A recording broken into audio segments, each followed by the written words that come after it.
Welcome back to another video, and today, as you can see, I've got quite a special one here. I've been looking at the Elite Series 2 controller for a little while. I've put myself off buying the first one. I thought, you know what, I'll go with the second one, considering it's got stuff like Bluetooth compatibility, and you can use that for streaming on your phone with the new xCloud preview, and also it's going to be compatible with the new Xbox Series X as well, which I probably will buy towards the end of the year. So we're going to go straight in with the unboxing of it. Fortunately, Microsoft include these easy peel tabs because, as you guys know, I'm not very good at peeling these off. So straight away, when we open the box, you are faced with the hard case. As I read of this case has got like everything inside it. So it's going to have the controller inside of it. It's also got a charging dock for the actual controller itself. So if we have a look inside, we can see the controller in here, and it's got all the attachments at the bottom. If we take it off, there's a little felt patch covering up the charger. So if I take that off, as you can see, it's in there, a little charging dock there. So that is your battery pack, and it is detachable. And what's nice as well is it's got a little magnetic bit on there, so it's quite easy to just slip in and out whenever you like. And as well with the charging, it's got a flap on the back, and we are charging these days with USB Type-C. So obviously moving forward with technology, everything is going to end up with USB Type-C, so it will be quite a universal connector. But yeah, so as you can see, I'll take them out. We've got one raised stick with a concave grip, one short one with a dome grip, another short one with a classic Xbox 360 style grip. I'll show you that.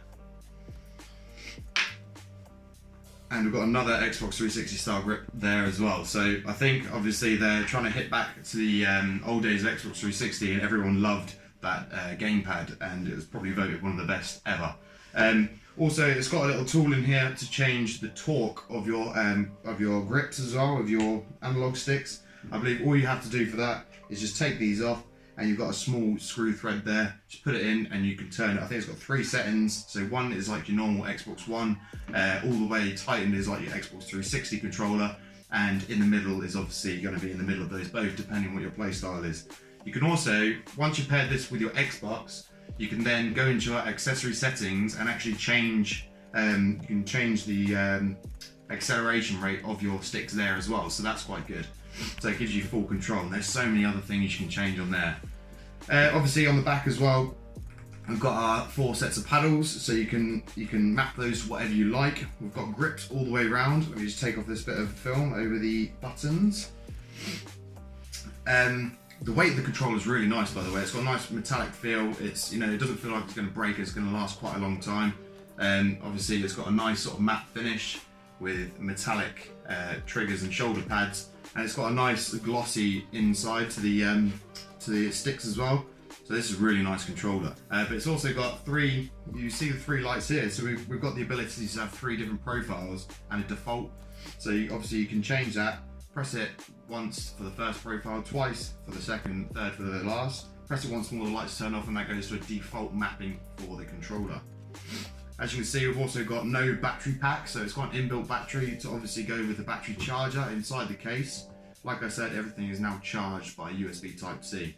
As I previously mentioned also, the Bluetooth capability in here can connect to your phone. So if you want to take this anywhere and use the Xbox xCloud, you can. Also, if you've got a Windows 10 device or anything that's compatible with Bluetooth, then you should be able to play on your computer with this controller, which will come in handy when you're playing games on your, say if you've got Game Pass Ultimate Edition and you're playing those Xbox games on your PC, you can just take this wherever you want and continue your game wherever you are, especially if you've got a gaming laptop.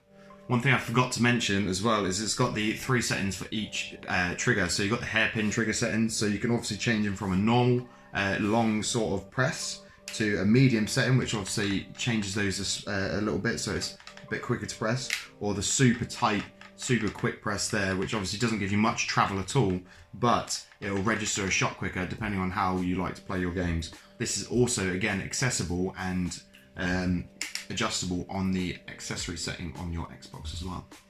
So there's another thing I forgot to add. So inside this box is actually the charge cable. I did open this before, but I sort of put it all back together so I could show you. So yeah, it's got a lovely braided USB Type-C charge cable, which is really nice. And then inside here, we've obviously got some manuals. Getting started. Just loads of different manuals. I assume they're going to be in different languages. Yes, they are in different languages.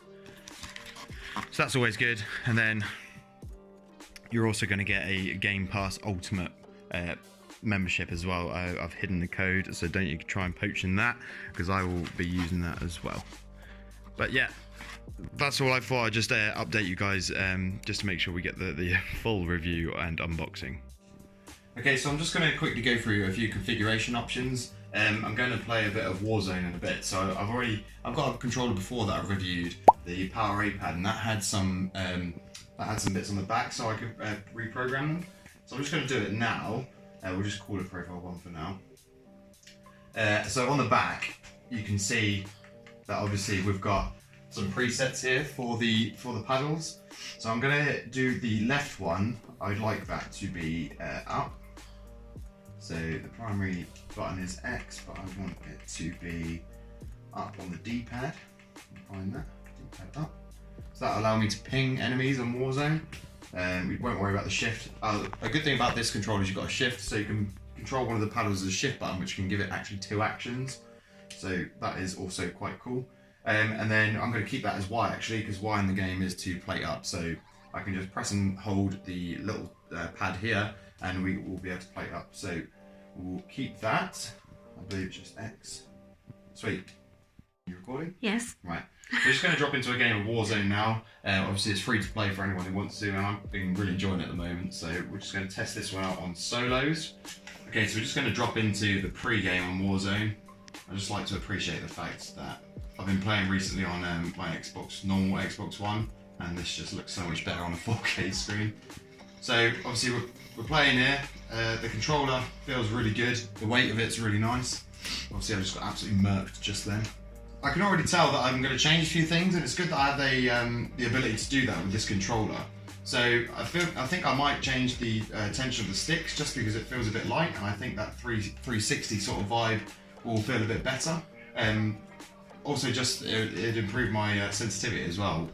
So obviously when I'm moving around, I want a bit more of a firmer analog stick. So when I am moving around, you know, I can feel a bit more accurate. So using these paddles, obviously I'll bring up the mini-map here, zoom in and say I wanted to ping like this scavenger thing here. I can just press that paddle rather than having to press up, and usually it works more and it's better if like you're running away from someone and you can quickly bring up your attack map and then press that rather than having to take your finger off the move. So that's just one of the cool things about having remappable buttons on the back. I haven't changed the hairpin triggers yet, or the triggers to a hairpin setting yet, because I quite like having like a long press. I don't know, maybe it's just because I've always been used to it. I might change it. I did customize the controller before to have a hairpin trigger set up, and to be honest, I wasn't really the biggest fan, but I might end up changing it, and you know, having a look, I might change my mind. I'm just going to try and hunt this guy down now. I probably won't survive. Oh no, he's jumped off anyway. There he is, I found him. So yeah, I've just picked up a plate, another good thing, so I can now press that back paddle and plating up. Oh shit.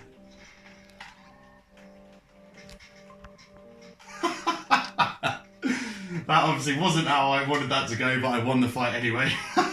So the thing I've got to play around with, obviously, because I'm using that back paddle as Y, I wasn't expecting that either, but because I'm using that back paddle as Y, I've also got to be careful that when I press it I do change weapons, but that's just on here, and I'd like to think there's a way to change that, but there just isn't, I don't think. What we're going to do is we're just going to get back to the main video now. I've tried my luck and I've got 2 kills off the cuff, so I'm just going to leave it there so you guys don't think I'm too trash at this game. Thank you so much for coming and watching today's video, guys. I hope you enjoyed having a look at the Series 2 controller. I really recommend buying it. It is a bit expensive, but at about 160 quid. Yeah, I know it is a bit expensive, but it's worth it. You're going to get the longevity out of the product and it's going to be wicked.